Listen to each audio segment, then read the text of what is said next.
Memphis, Tennessee, the home of the late, great Elvis Presley. W.C. Handy, won't you look down over me? Yeah, I got a first-class ticket, but I'm as blue as a boy can be. Then I'm walking in Memphis, just walking with my feet 10 feet off a beam. Here, for the first time, Elvis's closest friends and confidants, known as the Memphis Mafia, tell their own emotional story of Elvis's last few hours on Earth. I turned him over, and I knew he was dead. I just knew it. Needless to say, a lot of times I've listened to an Elvis song and just broke down, you know, and cried. Elvis took drugs because he liked them. Everybody thinks they're trying to escape anything. And I get pissed off at the people that helped contribute to it. But I get pissed off at Elvis. He was a smart man, he knew what he was doing, but he denied it. I threatened the doctor. I said, if I ever see this man in this shape again, I will go all the way. Colonel Parker walks up to me. We stand toe-to-toe, and he stares coldly into my eyes. He says, the only thing that's important is that that man is on stage tonight. Nothing else matters. Nothing.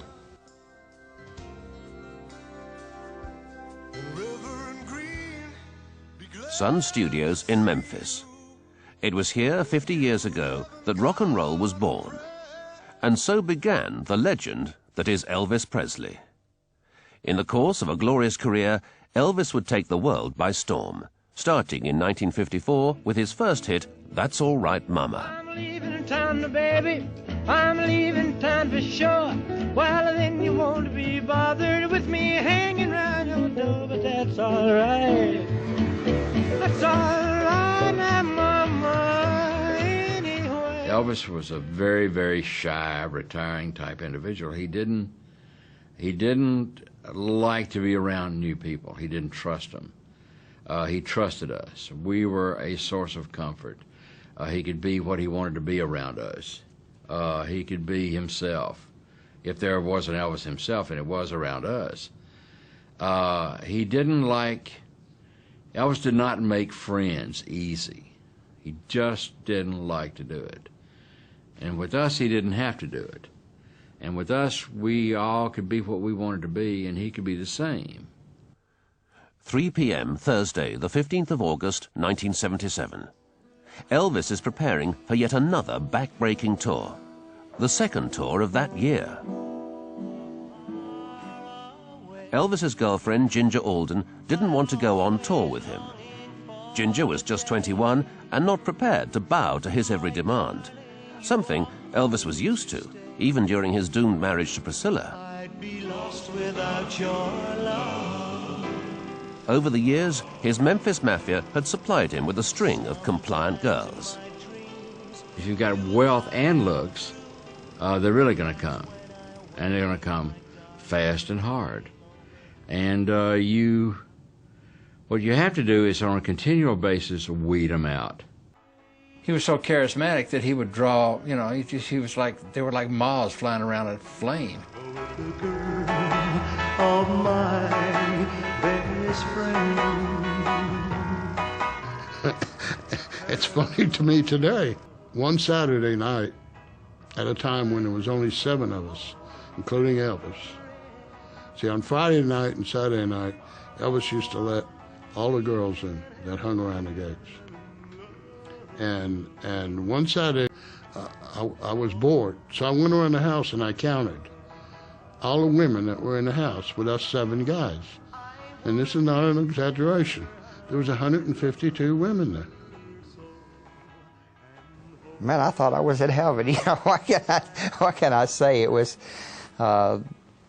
exciting all the time, you know. And I thought, man, you know, if this is a dream, I don't ever want to wake up, you know. So, but it had its moments too. But you know, overall, if you look at it, it was such an exciting time. It was something new. Elvis was gifted with the fact that, you know, he was constantly looking for something new to do, and you never knew what this man was going to come up with, you know. The phenomenal part of it was that the screaming and the hollering, and you couldn't hear, they wouldn't stop, and it would, I mean, he could sing a number, nobody even knew what he said. It was just pandemonium. It never stopped. Elvis had a tremendous draw to him emotionally and physically, where you looked at him and you thought, that is probably about the best looking man I've ever seen, you know. And he just had a charisma about him. He had a way of pulling you in. People call it Southern charm. He had it in spades. 8 p.m., Thursday, the 15th of August, 1977. Elvis goes to the dentist in search of prescription drugs. He's accompanied by Ginger, Billy Smith, and Billy's wife, Jo. In the movie years, the drugs were in control. The sleeping pills and the uppers for the energy level. I couldn't take them every day. Not to be the goody-goody, but I just couldn't take that pill because I knew what it was going to do to me. Make my mouth dry. It was just going to make me wired all day, and I just didn't want to do it. But I had to take them sometimes because he would stay up to 3 o'clock in the morning, 2:30, 3 o'clock, and we get up at 5 to go on location, and there's no way. And you know, I learned from the very start, I sleep when he sleeps. Fire! On the way.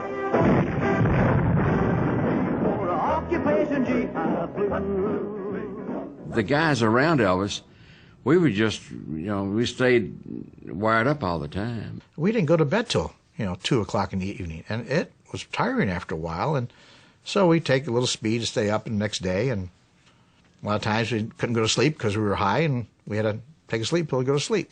And we lived that way for a long time. We really lived hard, but luckily we were young, we could do it.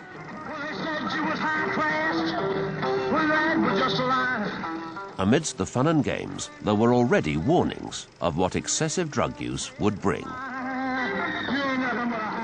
One time, I forget, we were going so hard that Elvis started getting a bloody nose. And we went to the doctor, and the doctor said, you guys need to get some rest. His resistance was getting down, and he kept getting a bloody nose, so we had to rest for a couple of days. Elvis did everything to excess.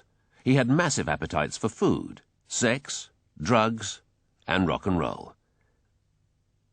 He approached his search for spiritual serenity in the same enthusiastic way.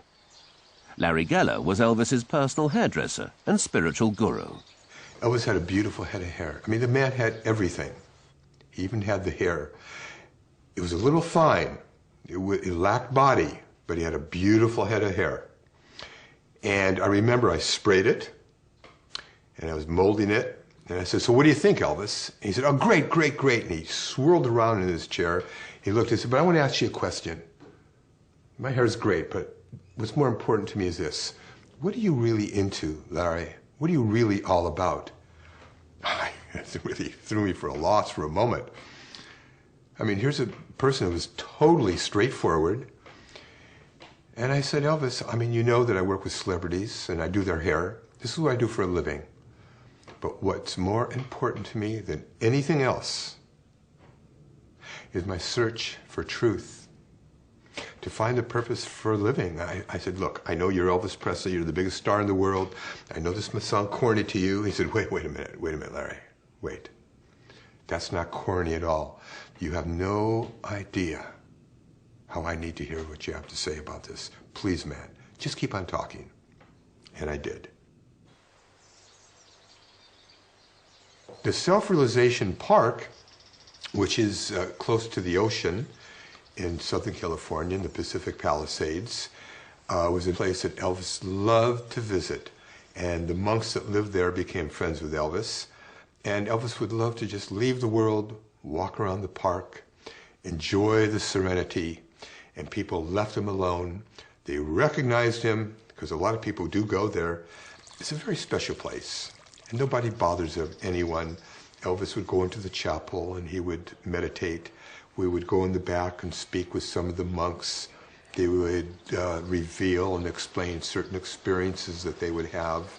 We'd walk around the lake. Elvis loved the park.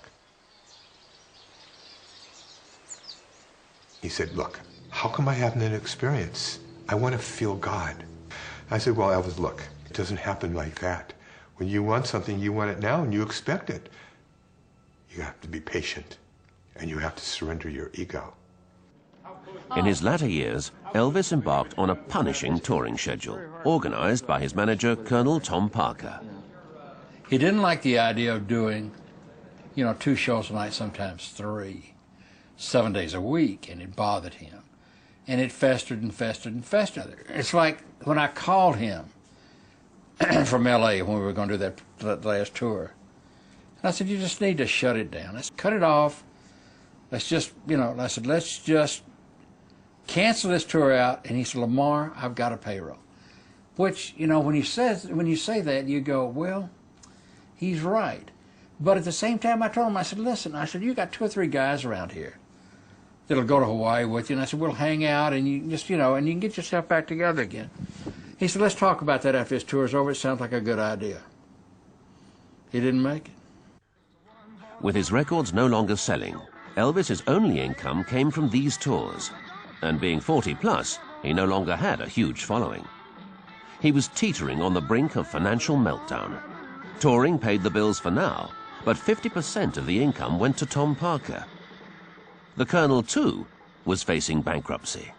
Colonel Parker probably was one of the most degenerate gamblers I've ever known in my life.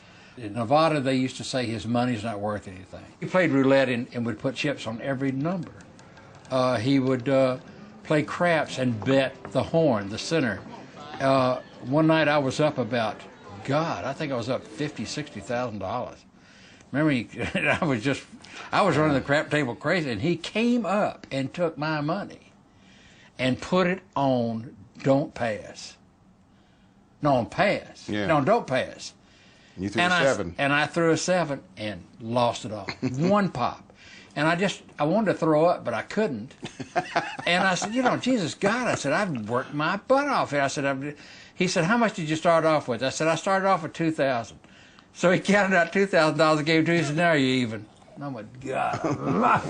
But, I mean, he was right. I was even. Colonel, I was Colonel even. gambled in a way. I only lost $2,000. We all have our little idiosyncrasies. That was his was gambling. And I loved him to death, but he didn't play the game like you have to play it to win. I mean, he would go through with those on roulette, and he would drop 5 or 6 chips there, 2 on that one, 10 or 12 on this one, and that's whatever fell out of his hand. Yeah. That's what he'd do. And when he hit, he didn't really win because he had more bet than what it was. But he thought he did. Yeah. I mean, listen, one night in between shows, this was in '70, and we were at the crap table. And he called me and said, listen, he said, you got to stay with me here. And I said, well, I said, I've got to go upstairs early. He said, no, you stay here. He said, I'll get you up there on time. And I said, okay. So in a period of an hour and a half, he lost over $1.25 million.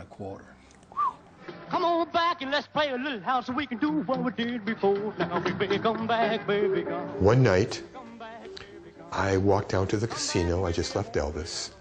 This was after his show. And I noticed there was a large group of people roped off, and they were all in front of a table watching someone gamble. And as I walked up, it was Colonel Parker, by himself at the table with stacks of chips. And he was playing the sucker's game of all games. It was called the Wheel of Fortune. And the odds of winning that game are the worst. It's better if you play craps or blackjack. At any rate, he's at the table and he spots me in the crowd. Larry, he said, come on, come here, sit next to me. He said, I'm not doing too well. I need some luck. Give me some good thoughts, Larry. I said, okay, Colonel, and I felt so uncomfortable. I really did. After about 5-10 minutes, I said, Colonel, maybe you'll do better now. I hope you will, but I have to get back upstairs because Elvis needs me. I told him I was just going to walk down for a few minutes. So I left. The Colonel was there for hours upon hours upon hours until like 5 o'clock in the morning, and he lost $1.5 million that night. As Elvis prepared for his last tour, that would start in Portland, Maine on August the 17th, it was clear that he had no choice but to perform if he were to remain solvent. And for Tom Parker, it was essential that his gambling losses were covered. Elvis had turned into the Colonel's own cash cow. We were on tour in Louisville, Kentucky. And this was about 4 months before Elvis passed away. And Elvis, the night before, had a very difficult time. He felt he had a fever. He felt nauseous. He felt flu-like. He couldn't sleep. He had a very, very difficult night. It was late afternoon, and Dr. Nick was Elvis's doctor, who traveled with us, was in the bedroom with Elvis. I was in the front room. The television was on, and there was a pounding on the door, which was very unusual because we owned that floor. No one was allowed there. We had security cops positioned in front of the elevators. Everything was blocked off. So who would knock on the door like that? So I immediately walked over to the door, looked through the peephole, and there's Colonel Parker, who never came to visit Elvis on tour. I opened the door. I said, "Colonel." He said, "Where is he?" I said, "Well, he's in the bedroom. Let me tell him you're here." He said, "No, I'm going right in." So he, with his cane, he walked past me. He opened the door, and this is what I saw. Dr. Nick was holding Elvis's head. Elvis was in the bed, semi-conscious, almost comatose. And he was moaning. He was in such bad shape. And Dr. Nick was dunking Elvis's head into a bucket of ice water to revive him. The door closed. And I thought immediately, okay, this is good. This is good. Now the old man, Parker, is going to see what's going on here. He's going to see how bad, the bad shape Elvis is in. And he's going to do something about it. I mean, he can't allow this to go on. It's inhuman. 90 seconds later, the door opened up. Colonel Parker walks up to me and and I get up. We stand toe to toe, and he stares coldly into my eyes. He says, "Now you listen to me. The only thing that's important is that that man is on stage tonight. Nothing else matters. Nothing." There's a lot of them. I can't think of any right offhand. I like to live up to my reputation of being a nice guy. This is it, folks. Beautiful, baby. While committed to a hectic touring schedule at the behest of the Colonel, and with mounting financial and physical problems, Elvis and his mafia had become more and more isolated from the real world. Well, I knew over the years Elvis was very isolated from the outside world. We didn't know what was going on in the outside. We very seldom read the paper. We watched a lot of sports, a lot of TV shows. We didn't hardly watch the news. We were very, very much hidden from everything going on in the outside. We lived in an insulated world within our own group. And our group, I mean, somebody said that Elvis really never left his bedroom. Well, he didn't. Elvis would get on his airplane bedroom and go to a hotel bedroom, and would go from a hotel bedroom to his Graceland bedroom. Elvis, over the years, every once in a while, he'd get like that. He'd go to his upstairs, and he might spend a week or two and not even show his face. But that was only like a week or two. Now we're talking about months, you know. 10 p.m., August the 15th, 1977. The guys were assembling in Memphis for what would prove to be one tour too far. By the mid-70s, Elvis's drug habit had become a serious threat to his life. In 1975, what I had been seeing a little bit of the previous year or so was getting worse, and I was very concerned about his health. It wasn't like it had been before when he was taking the uppers and the sleeping pills. When he started experimenting with the down stuff, that's when we started getting concerned, all of us, not just me. The down stuff is like Demerol and things like that, pain medication that brings you and lets you down and you kind of just float, you know. Dilaudid is like a synthetic and is 5 times more powerful than pure morphine, mostly given for cancer patients, terminally ill cancer that just couldn't handle the pain. But see, in his mind were not illegal drugs. These were prescription drugs. Now, the doctor's writing them for him. He's abusing them, but they're not illegal drugs in his mind. I got a call from Elvis saying, "Jerry, can you help me?" And I said, "What are you talking about?" And he said, I'm on the floor, I can't get up. And I said, "Who's there?" And he said, "Nobody." So I ran downstairs. I don't know what car I got into, whatever. Went to the doctor's house, and sure enough, Elvis was there. This was a proud man. And, you know, he was even proud around us. And this broke my heart. And he was on the floor. So we picked him up, put him in bed. His legs really just wasn't working. I was hurt, I was angry, and I waited downstairs for the doctor to come in. And I said, "What the hell is going on?" He said, "What are you talking about?" And I told him what I'd just gone through. And he said, "Well, you know, this liquid diet, and we're not giving him any drugs, we're just giving him placebos." And I threatened the doctor. I said, "If I ever see this man in this shape again, I will go all the way." I go upstairs, and Elvis is on a stationary bicycle. I mean, he's going full speed. She probably hadn't been out of the bed in 4 weeks, right? And Charlie doesn't know what's going on. He doesn't know about my meeting with the doctor and everything. And damn it, Charlie, when you get your medical degree, you can start telling the doctors how to treat me. And he was furious. Elvis took drugs because he liked them. There was everybody thinks that there's some sort of supercilious situation where he would develop this thing of trying to escape. None of the guys were in any doubt. The drugs and ensuing health problems had changed Elvis both mentally and physically. Elvis had not been in good health for some time, and many of his physical problems were caused by his diet.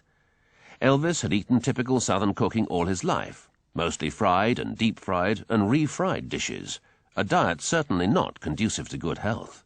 He would eat crisp bacon, sliced tomatoes, mashed potatoes and gravy, and sauerkraut, believe it or not, and mix it all together and eat it, and loved it.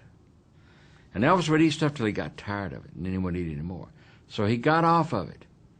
The last year of Elvis's life, he went back to eating mashed potatoes, sauerkraut, sliced bacon, sliced tomatoes, bacon, sliced tomatoes, very crisp. And I said, "You know what you're doing here?" "What do you mean?" I said, "You're back, it's the way you used to eat in 57. He said, "Never thought about that." Elvis had a lot of physical problems that were really eating away at him. He had glaucoma. He had hypertension. Do you know that every night after a show, his blood pressure would shoot up to 180, 200 every night? And that's a tremendous strain on the heart. Elvis had a spastic, twisted colon. I can't tell you the problems that plagued him because of it. He also had his blood sugar that was a little too high. His body would start to get bruises on his leg. One night we were on tour, he tripped and fell down the stairs at the back of the stage and twisted his ankle. And he had a very difficult time after that, moving on stage. Midnight, August the 15th, 1977. Waiting for the tour to commence, the guys knew Elvis was unhealthy, but they still believed nothing could touch or hurt him. August 15, 1977, I flew in from Los Angeles getting ready to do a tour. That next day, we were supposed to leave for Portland, Maine. And we were sitting around the kitchen talking, and Elvis was upstairs with Ginger Alden, his girlfriend at the time, and Billy Smith was there and his wife, and they leave. We just ate dinner, the guys, a couple of guys sitting around talking about tomorrow, what we got to do. I call upstairs, and I say, "Elvis, I'm here, anything we need, anything I should know about?" anything you need for tomorrow? And he was fine. He seemed very well. 3 or 4 o'clock, I don't remember exactly what time it was, but he called out at the house and he said, you know, would you and Joe come out and me, you, and Joe and Ginger go down to the racquetball? I said, sure. So we met there about somewhere around 4:30, I guess. And it was Joe and Ginger, and then Elvis and Ginger, and then me and Joe, and then me and Elvis. And then time it got to me and Elvis, well, it done got down to silliness. It was no longer a racquetball game. Though we were getting exercise, we were trying desperately to see who could nail the other one with the ball, you know. And then he finally swung so hard he missed, and he hit himself on the shin. And that ended the game right there. He went complaining about it hurting. So I raised his pants leg up there, and I looked at it, and I said, it's not bleeding. I said, it can't be hurting. Then he got into a kind of a melancholy mood. You know, he went to the piano, and he was playing different songs for, you know, for Ginger and us. And then that lasted maybe, well, 15, 20 minutes. Lost in his music, it was as if Elvis was 21 again. Live near or far away, I'm always longing for the day, my darling, you are home to stay. I'd be lost without your love. Oh. And then we went back to Graceland. I went upstairs and I washed and dried his hair for him. And we talked in the bathroom. You know, he even told me, he said, man, he said, you know, I'm going to try to make this the best tour ever, you know. And he said, I'm going to try to go to sleep. I said, okay. I said, you need me, I'll be at the house, you know. And I assumed he was going to bed. His moods swings were more frequent. Elvis Presley was always an upbeat person. He really was, and I guess that's one of the things, boy, that made you, you know, like to be a part of that, because he was. And then to see him have these mood swings, you know, more frequent, and it was scary, you know, it really was. And I didn't like it. To be honest with you, I just didn't like it at all. I would say that Elvis started slipping after he accomplished that feat of the 1.5 billion people watching him live from around the world on that satellite show. From that point on, I would say it was just a slowly slide. No up and down, just slowly slide. I tried not to let his moods a lot of times affect my moods. If I did, we were both in the pits of hell at that time, literally. And so therefore, when I thought he was down, I was going to try to be up. And when he was up, I was automatically up. I mean, I was that in tune to him. But it was difficult. It was hard, you know. And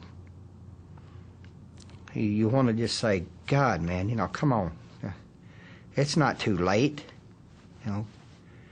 Get a grip in your life, you know, and get away from the drugs, you know. Don't use them. You don't have to. And take a little time off. Nothing's that impressive. You don't owe anybody anything. If you get rid of me tomorrow, and I told him that, and I meant it from the bottom of my heart, if you get rid of all these guys, they will understand. And if they don't, they were not your friends to start with. But take some time off. And he'd just look at me and say, I can't. I owe too much to too many people.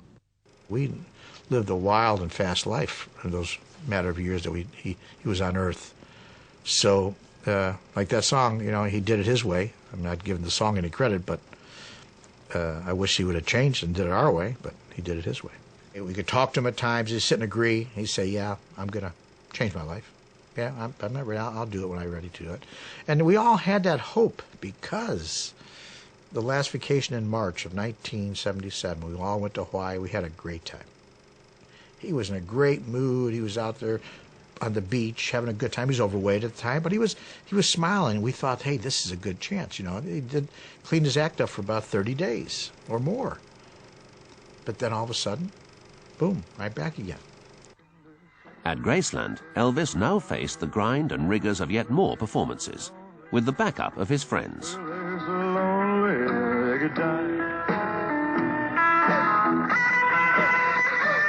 None of them were happy. Elvis's decline had accelerated.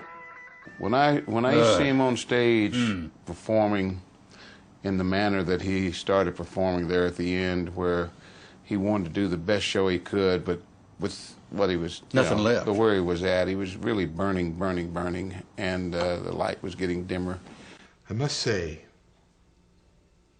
this is painful for me, that when Elvis came on stage, he gave such a I mean, the guy, whoever has not seen Elvis live has missed the greatest entertainer of the 20th century, the greatest star of the 20th century.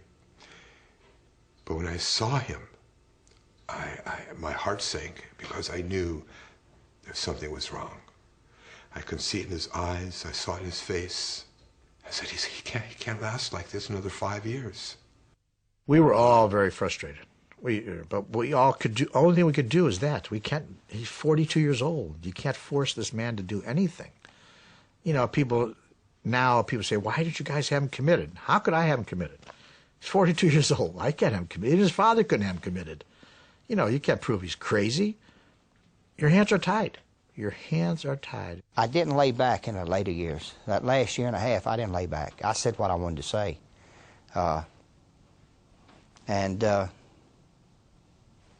The hell of it is, after all, I look back on it, it didn't do any good, you know, and that's what hurts more than anything. 6 a.m., the 16th of August, 1977. Elvis was restless. He told Ginger he was going to read in the bathroom. 2 p.m., the 16th of August, 1977. Ginger went to the bathroom to check if Elvis was okay.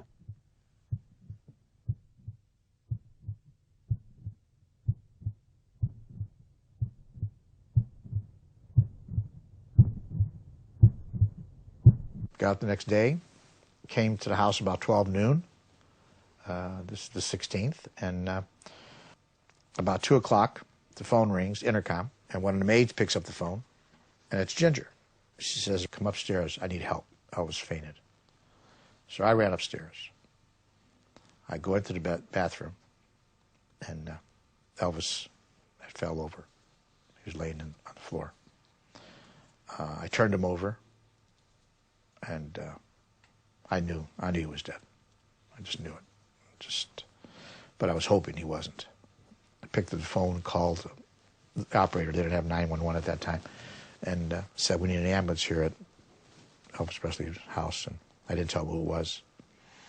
And meanwhile, I couldn't do mouth-to-mouth resuscitation because Elvis' mouth was closed shut. There was no way possible. There's rumors I did that, but somebody made that story up. I was trying to massage his heart as well as I could, and it just seemed forever. People were all coming up there, and it was pandemonium. The ambulance finally showed up, and it seemed forever, and I found out later it was like 20 minutes before they got there. We got him into the ambulance. The stretcher came, got him down to the ambulance. I jumped in the back of the ambulance. All the way to the hospital, we're talking to him, and we get to the hospital real quick. The Baptist hospital. Got there and they rushed him into the emergency room. I tell you, it was tough. And 30 minutes later, about 30 minutes I would think, doctor came into the room and he said, Elvis has left. Elvis is gone. And we all broke down and we all hugged each other. And it was, very emotional time, naturally. We were, still in a state of shock even when you think about it. We never thought this could ever happen. I go to Graceland. I pulled into the gates, and Elvis's uncle says to me, Larry, did you hear what just happened? I said, no, what happened? He said, Elvis just died. Well, wait a minute, what did you just say? He said, Elvis just died. I look up at Elvis's bedroom, and I looked at him. I can't begin to tell you the state of mind that put me in. About 1:30 or 1:45, the phone rang, and it was my cousin Patsy, who is Elvis's double first cousin and my first cousin. So she had called out there, and she said, "Oh my God," she said, "Elvis is dead." And I said, "Whoa, wait a minute, Patsy." I said, "What do you mean?" I said, "Is he gone to the hospital?" She said, "Yeah, they've taken him to the hospital." I said, "He's been, you know, in the hospital before." I said, he'll be all right." She said, "No," she said, "he's dead." There was a PR guy from the hospital was there with me. He asked me, he said, "Do you want to make the announcement that Elvis is no longer with us?" And I couldn't do the announcement. I couldn't make the announcement to the press. I told the PR guys, you do it. I can't do it. And God, we're driving down, and the radio's on, and they play an Elvis record, and the disc jockey says, "By the late Elvis Presley." I literally went berserk. I realized I'd never see Elvis Presley again. And it's the first time I realized it. And I hit this wall so hard, I crushed my hand. I had to have an operation. Still has scars. And Colonel was on the phone to Joe. And he was saying, "Yes, I know, and you need to do this, you need to do that." So he hung up the phone, and I was leaning on the television set. It was on a stand. And I was leaning on it, my left arm, in fact. You know, things become really indelified in your mind. And he walked up within probably 8 inches of my face, 10 inches, and he said, "You got to go back to Memphis. Elvis is dead." And I looked at him, and it hit me like a sledgehammer. And I looked at him, and I said, "Listen," I said, "you know what?" I said, "You finally ran him to the ground, didn't you?" And he got mad at me. I said, "You know what I'm talking about." I said, "Y'all wouldn't let him up. You kept working him. You kept working him." He said, "You need to leave." And I said, "Yeah, I'm going to leave to keep from knocking your damn teeth out." When they brought him, you know, to the house and all the next day, I had some relief, you might say, when I saw him, because I realized it's true, you know. You've got to accept it. It's true. Whereas before I could believe, you know, that he was just sick, you know, in the hospital. I was just hearing what they wanted to tell me. But when you see the real thing, then you know it's there. And you got to deal with it. I got into the house, and there is a group. A lot of the guys are there, and there's little Lisa Marie walking around saying, "My daddy is dead. My daddy is dead." Vernon, his father, sitting in a chair. He said, "Larry, Larry," and I run over and I collapse into his arms. "What am I going to do? What am I going to do, Larry?" He said, "Larry, you're going to have to go do Elvis's hair. You got to go to the mortuary, Larry. You know how he would like to look." I said, "Don't you worry, Mr. Presley. Don't you worry. I'll go." And I would have never, ever thought he would have died. We all talked about it, but he's too strong. He was too strong of a person, we said. He's going to change his life. And he didn't. It was tough. It got to a point where a lot of guys didn't want to talk about it. I think that he had so much to give. And here it is, you know, he hits the floor and died by himself. And I think that's horrible. I think that, I mean, nobody wants to die. And nobody wants to, especially die alone, I don't think. It'd have been so nice if we all could have been around him. But, I mean, as it was, he fell forward on the floor and died. It's horrendous. I was led by these police officers into a brick building that was very cold, very dark. It was a long corridor. I walked down this corridor, and all I could hear was my heart beating, thumping, boom, boom, boom. And I stopped in my tracks because I saw what was in the other room. There was a table. I saw a body on the table with a sheet. I walked into the room. There was Elvis. I walked up to him. I stood right by his head on this side. Charlie Hodge stood on the other side. There was a few morticians in the room. And there was a silence for a long period of time. I just looked at that face, that beautiful, magnificent face. Now I had to do his hair. And the next shock kicked in. We were off tour for 6 weeks. We had a hiatus period. There was a regrowth, half an inch, so. All white hair. I didn't bring my dyes with me. I'm thinking, oh my God, what am I going to do now? There was a lady there, and I said, do you have your mascara with you? And she did. It was a little black, thank God, mascara, with a little teeny brush. So I smeared it all around, blended it into his black hair that we dyed black, and it worked. It took me a good 45 minutes to an hour just to prepare his hair, because first of all, Elvis was lying horizontally.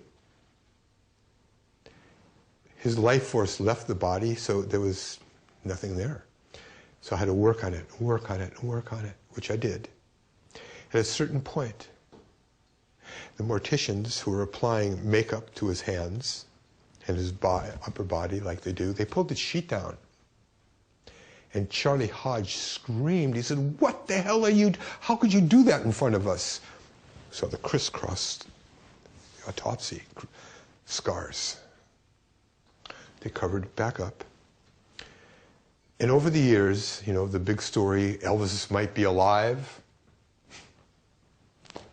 Oh, how I wish that was true. I worked on his body. And I've worked on his body thousands of times. It was Elvis Presley. That's it. There's no doubt about it.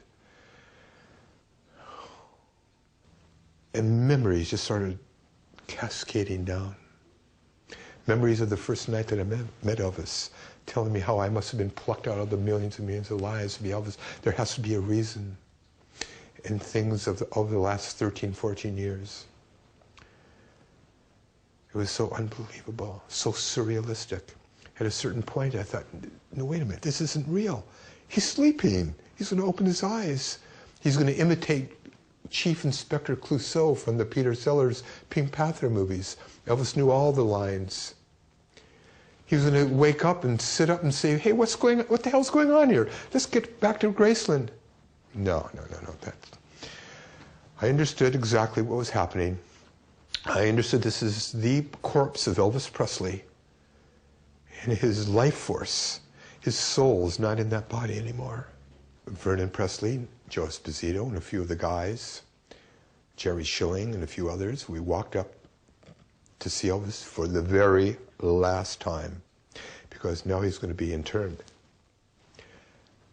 Someone took his TCB ring off, and the lid of the coffin is coming down, and I'll tell you right now, purposefully, consciously, right before the lid came down, I put my hand in, and I put my hand right on his forehead and said goodbye. And I wanted to be the last person to touch him. The lid came down, and I was. The funeral, during the funeral, some weird things happened, you know. We got ready to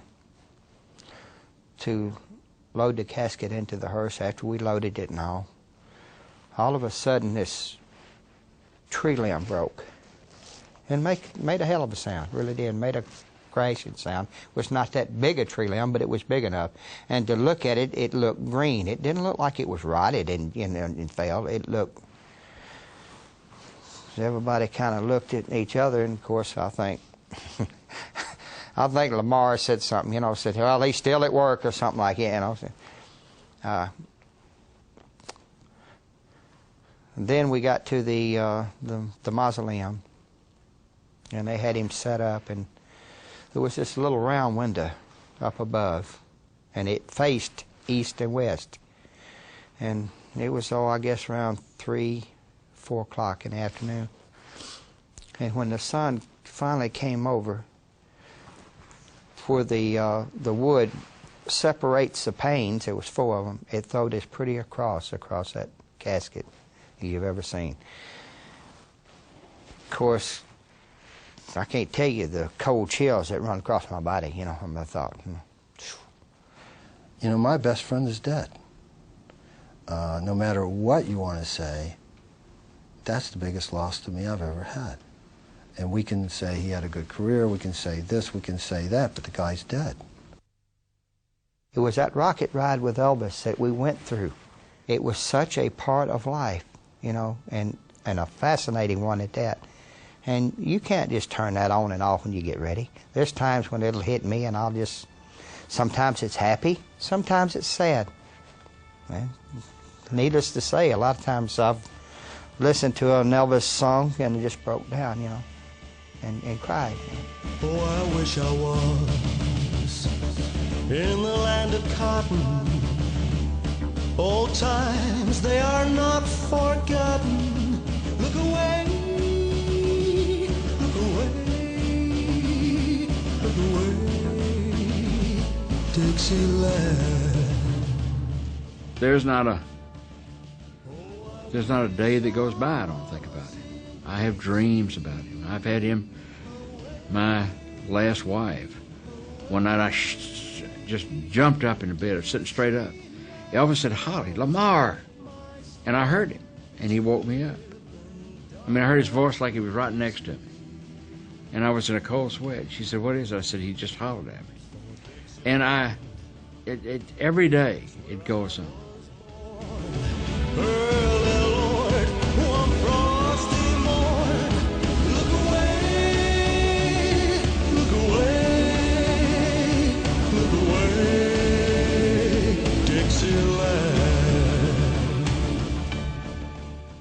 Still get very pissed off about it. You know, it took a while. I didn't get pissed off right away. I was too hurt, too confused, too frustrated over not being able to do anything to stop it. And I get pissed off with the people that helped contribute to it.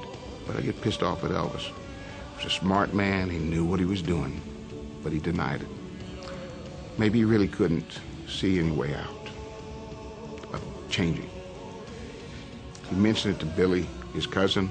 Billy told me that last year when we weren't around, that he mentioned to him that, you know, maybe he did sometimes take a little bit too much medication.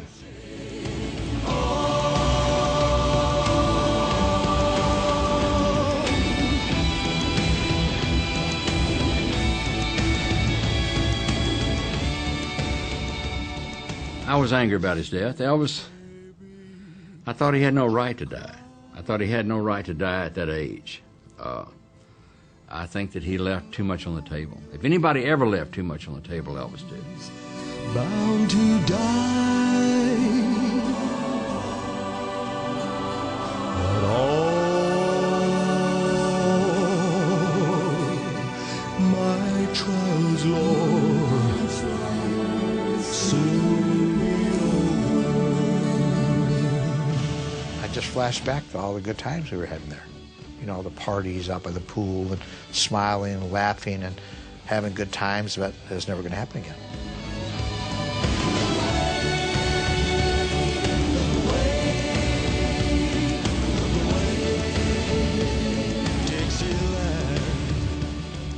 I spent about 20 years trying to make up for it after Elvis died, make up for all the things that I didn't do with my family when I was taking those pills and when I was with Elvis. I'm not very proud of those things. But that was the way of life we had. It was a mentality that Elvis really set, and of course we didn't have to go along with it, but we did, is that the life it belongs to the guys and not the wives. And he excluded the wives a lot in what we did, but that's really no excuse for me.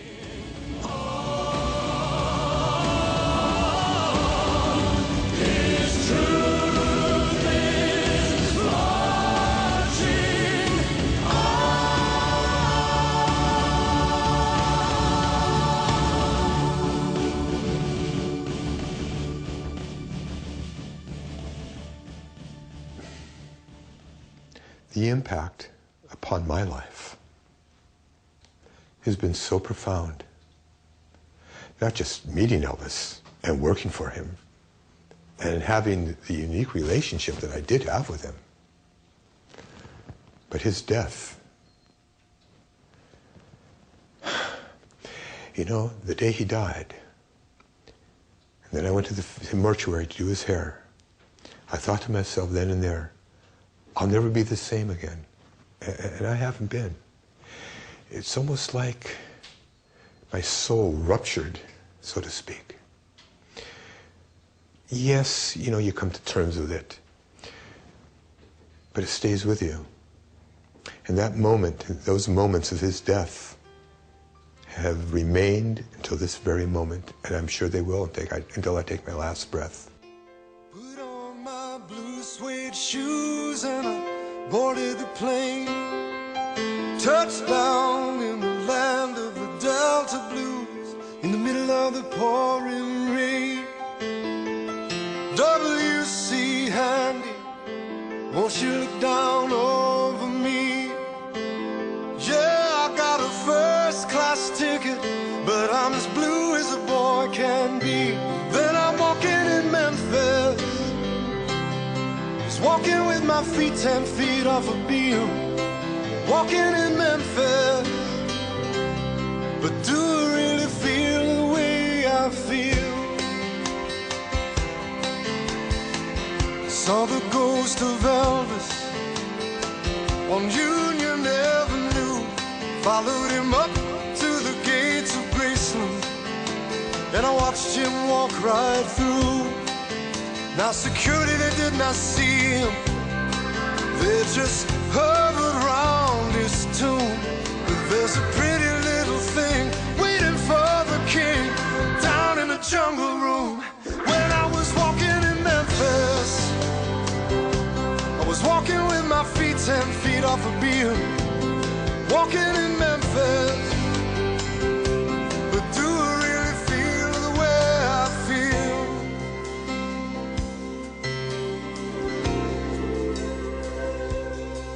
They've got catfish on the table, they've got gospel in the air, and Reverend Green, be glad to see you when you haven't got a prayer.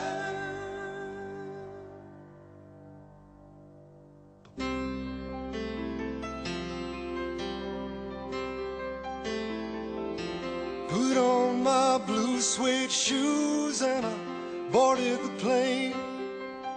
Touchdown in the land of the Delta Blues, in the middle of the pouring rain. Touchdown in the land of the Delta Blues, in the middle of the pouring